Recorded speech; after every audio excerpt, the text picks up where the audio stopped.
Bienvenue dans Business Addict, le podcast où nous explorons l'investissement, le développement personnel et bien d'autres domaines. Je suis Caro. Et moi, c'est Marianne. Nous sommes toutes les deux des investisseuses curieuses et passionnées, au caractère et parcours bien différents.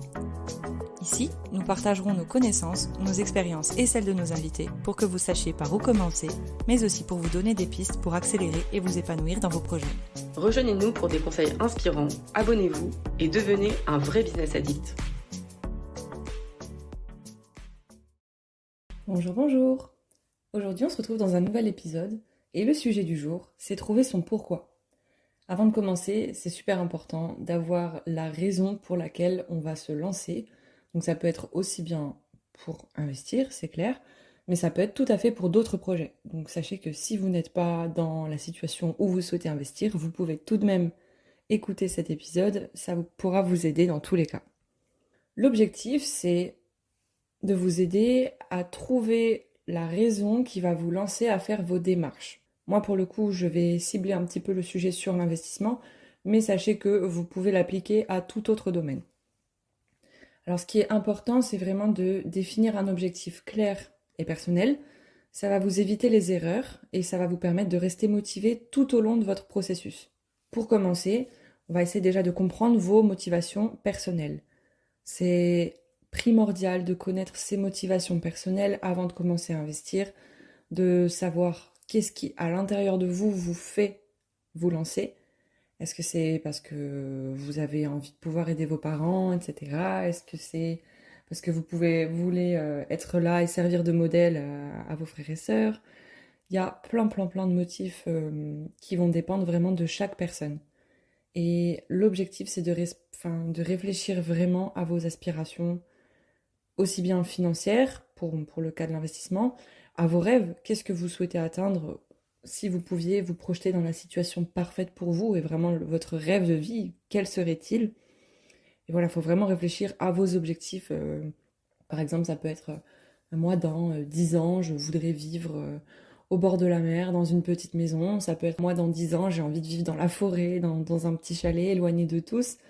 Ça pourrait aussi bien être dans 20 ans, j'ai plus envie de travailler du tout, je veux vivre sur mon yacht, je veux faire des croisières, je veux aller à Ibiza tous les étés. Enfin, voilà, les objectifs sont vraiment propres à chacun. À vous de les mettre sur papier, de les identifier et de vous confronter à eux, savoir ce qui vous fait vivre, ce qui vous fait vibrer et pourquoi vous vous battez dans la vie.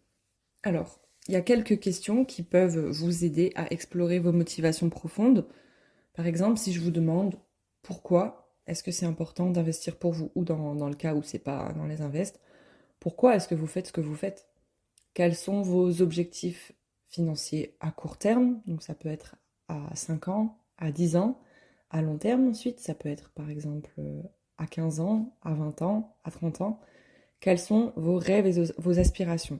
Pouvez-vous noter ces questions et y répondre point par point? Ça va vous permettre de définir votre direction et d'avoir déjà une idée sur le pourquoi vous voulez faire tout ce que vous voulez faire. Ensuite, pour rester en accord avec vous, il est important d'identifier les valeurs fondamentales qui vous font vibrer et que vous respectez. Elles peuvent jouer vraiment un rôle essentiel dans vos choix d'investissement. Elles reflètent ce qui est important pour vous sur le plan, par exemple, moral, sur le plan éthique et social. Et réfléchir aux valeurs qui vous tiennent à cœur, ça peut être l'indépendance, ça peut être l'impact social, ça peut être la durabilité, eh bien ça va vous aider à vous assurer que l'argent que vous allez investir est utilisé pour soutenir des entreprises ou bien des causes, des secteurs qui correspondent à ce en quoi vous croyez. Par exemple, si vous êtes à fond sur la durabilité, l'environnement, etc., vous pouvez choisir d'investir par exemple dans des entreprises qui vont adopter des pratiques respectueuses de l'environnement, et ça peut vous donner en plus une plus grande satisfaction personnelle et vous aider à éviter un sentiment de conflit intérieur où vous vous dites bon bah voilà, je fais ça, je gagne de l'argent, mais en termes d'éthique c'est pas fou. Enfin, ça peut vraiment vous permettre de rester en accord avec ce que vous souhaitez faire. Alors aligner ces valeurs avec le type d'investissement que vous allez choisir, ça va, en plus d'être aligné avec votre objectif, ça va vous motiver à fond. Vous vous dites, ben voilà, ce que je fais, ça aide les enfants, c'est pour l'environnement, ça m'aide moi, mais voilà, ça a un impact positif sur, je sais pas, sur tout type de problématiques qui vous tiennent à cœur. Et du coup, vous êtes plus susceptible de rester engagé et de persévérer à long terme dans cette direction. Investir dans des entreprises dont les valeurs sont alignées sur les vôtres, ça peut également contribuer à réduire les risques potentiels que vous pourriez avoir. Par exemple, si vous investissez dans des entreprises qui ont une bonne gouvernance d'entreprise, qui respectent des normes éthiques élevées, par exemple, vous aurez moins de risques de scandales ou de découvertes de pratiques douteuses, etc. Donc ça peut faire que vous vous sentiez mieux dans ce que vous faites. Ensuite, ça aura un impact positif sur la société, sur vous, sur votre environnement, et vous dites que vous soutenez des entreprises ou des projets qui contribuent à des causes sociales, environnementales importantes, enfin vous pouvez participer vraiment à la construction d'un monde meilleur, et ça va vous faire vous sentir beaucoup mieux. Il est important quand même de souligner que chacun a des valeurs différentes, et ce qui est important pour vous, ça sera pas forcément important pour moi, et ça peut différer de ce qui est important pour vos proches, pour quelqu'un d'autre, un ami, etc.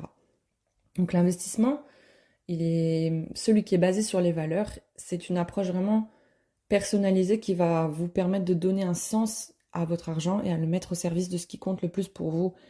Et ça, honnêtement, c'est super important de le lier avec son pourquoi personnel pour pouvoir être toujours sûr qu'on est dans la bonne direction. Parce que souvent, vous allez vous demander si vous êtes dans la bonne direction, et avoir ce pourquoi qui est profond, qui est défini, qui est solide, qui est stable et qui est sûr, ça vous permet de maintenir le cap. Ensuite, ce qui va contribuer à définir votre pourquoi, c'est d'analyser vos expériences passées. Ça peut être en matière de gestion financière, ça peut être en matière de projet, ça peut être en matière d'expérience professionnelle, ça peut être en matière d'investissement, enfin voilà, tout ce que vous avez vécu déjà avant et les retours d'expérience que vous avez eus de ces actions-là, elles vont vous aider à identifier ce que vous allez faire par la suite. Donc, je m'explique, vous identifiez vos réussites, donc vous savez que vous avez fait ça à ce moment-là et ça s'est super bien passé parce que ça. Ensuite, vous identifiez les moments où ça a moins fonctionné pour vous. Donc, c'est un échec, oui, mais c'est ce qu'il faut surtout en retenir, c'est pas que c'était un échec, mais c'est les leçons que vous en aviez tirées. Et ces leçons tirées, aussi bien de vos réussites et des moments où ça a moins fonctionné, elles vont vous aider à choisir la direction que vous voulez prendre. Capitaliser sur ces succès et corriger ces erreurs pour vraiment avancer vers un avenir financier plus prometteur. Donc ça vous permet vraiment de personnaliser encore plus votre pourquoi. Donc là, c'est que des clés que je vous donne, c'est quelque chose que je ne peux pas faire pour vous forcément, mais poser toutes ces choses sur papier, ça vous permet d'être honnête avec vous-même et de savoir clairement ce que vous avez fait, ce que vous avez aimé, ce que vous avez réussi, ce que vous n'avez pas réussi, ce sur quoi vous vous êtes complètement planté aussi. Ça peut vraiment vous donner des directions. Ensuite, voilà, donc on parlait tout à l'heure des valeurs, mais il faut réfléchir à l'impact que vous souhaitez avoir avec votre investissement. Certains exemples d'investissement ont un impact social ou environnemental positif et vous pourrez rechercher des opportunités similaires. Il y a les entreprises sociales qui ont des missions sociales ou environnementales intégrées à leur modèle économique. Vous pouvez par exemple investir dans des startups ou des entreprises existantes qui résolvent des problèmes sociaux. Ça peut être l'accès à l'éducation, ça peut être la santé, ça peut être l'accès à l'eau potable, ça peut être l'emploi des populations marginalisées. Vous pouvez investir dans des entreprises qui adoptent des politiques de responsabilité sociale et environnementale qui visent à minimiser les déchets, des startups qui par exemple vont recycler des déchets pour en produire, des vêtements. Il y a énormément de modèles d'entreprises dans lesquelles vous pouvez investir ou même desquelles vous pouvez vous inspirer pour créer votre projet. Il faut vraiment trouver quelque chose qui vous fait vibrer, En fait, c'est vraiment une architecture compliquée et il faut visualiser ça dans le sens où chacune des petites briques qui doit s'impliquer dans votre projet, elle doit être OK avec vous. Ensuite, il y a une option, c'est l'investissement dans l'immobilier vert. Donc, c'est investir dans des projets qui sont conçus, ça va être de manière écologique, elles vont économiser l'énergie, elles vont être respectueuses de l'environnement, ces constructions-là. Ça peut inclure des immeubles résidentiels, des immeubles commerciaux qui sont dotés de caractéristiques telles que, par exemple, des systèmes de chauffage ou de refroidissement efficaces, une utilisation de matériaux durables, une gestion des déchets, de l'eau, Il y a plein de modèles différents. Donc après, ces exemples que je vous donne là, c'est pas des recommandations d'investissement que je vous fais, mais c'est plutôt des domaines ou des opportunités que vous pouvez explorer pour avoir un impact positif. Donc sachez qu'avant de prendre toute décision, il est vraiment important de faire des recherches approfondies sur chaque sujet, de consulter des experts du domaine dans lequel vous souhaitez investir ou avoir des informations, et prendre en compte votre profil de risque et vos objectifs. Par rapport à ce qu'on disait tout au début, vous n'investirez pas dans le même type de projet si vous souhaitez juste vous faire un petit complément financier, j'en sais rien, de 500 € par mois, que si vous voulez devenir rentier total, liberté financière à fond et arrêter de travailler dans 5 ans. Il faut vraiment se documenter un maximum dans le domaine qui vous plaît et rechercher des personnes qui ont réussi dans ce domaine et analyser potentiellement leur parcours, leurs actions. Essayez de faire quelque chose qui vous colle et surtout ne vous lancez pas dans un truc qui est dont vous n'êtes pas sûr. Pour reprendre un petit peu les points différents de ce podcast, pour trouver son pourquoi et pourquoi c'est important de trouver son pourquoi, déjà rappelez-vous que c'est ce pourquoi-là, c'est votre raison intime, ou en tout cas votre direction, toute cette définition-là qu'on aura fait ensemble dans cet épisode, c'est tout ça qui va vous aider à rester solide quand certaines choses ne seront pas simples, quand ça se passera pas comme vous le voudrez, quand vous allez vous prendre des murs dans le nez parce que vous allez vous rendre compte qu'il y a telle ou telle chose qui marchait au final pas du tout. Bon, c'est important de bien étudier le projet, certes, mais il y a toujours des surprises. Et les surprises, si on n'est pas prêt à y faire face, c'est risqué. Donc voilà, ce pourquoi il va vraiment vous aider à vous relever quand vous aurez pris un direct, un mauvais événement ou un imprévu. Donc ça va vraiment vous booster et vous faire vous relever et vous vous direz ok, c'est bon, de toute façon c'est pas grave, ça fait partie du jeu, moi mon objectif c'est ça, je continue, je lâche pas. Je répète que votre pourquoi il est choisi en fonction de vous uniquement, de vos rêves, de vos envies profondes, et il est en accord avec vos valeurs, vos expériences passées, vos réussites, vos échecs, et l'impact que vous souhaitez avoir en vous lançant. Donc prenez vraiment le temps de réfléchir à votre pourquoi avant de vous lancer, dans quelconque projet que ce soit, parce que si vous n'avez pas de direction, il est fort possible que vous abandonniez en route, sauf si vous êtes vraiment un acharné. Mais voilà, c'est vraiment une clé tellement puissante de connaître les raisons et ça va vous donner la force de déplacer des montagnes et de faire des choses dont vous ne vous sentez sûrement pas capable aujourd'hui. Donc je vous propose de vous le noter quelque part et dès que vous avez une petite baisse de morale ou que vous vous dites oh là là mais pourquoi je fais ça, notez-vous-le. Prenez un stylo, une feuille de papier, notez-vous cette raison pour la visualiser écrite. Si vous n'êtes pas sûr de l'avoir assez, placardez-la dans un tableau, dans une affiche que vous mettez en face de votre lit le matin quand vous vous réveillez.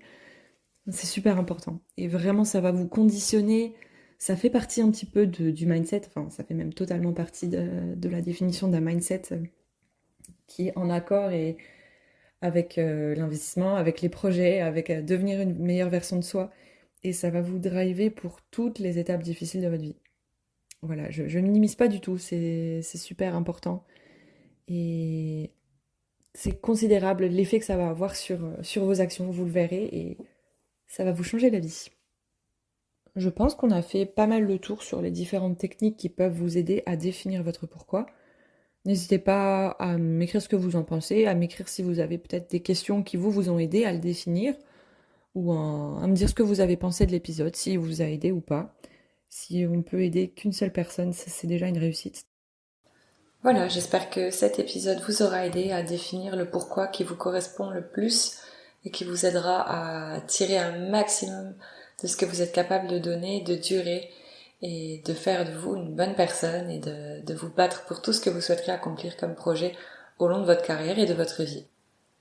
Je vous souhaite plein de bonnes choses et je vous dis à bientôt.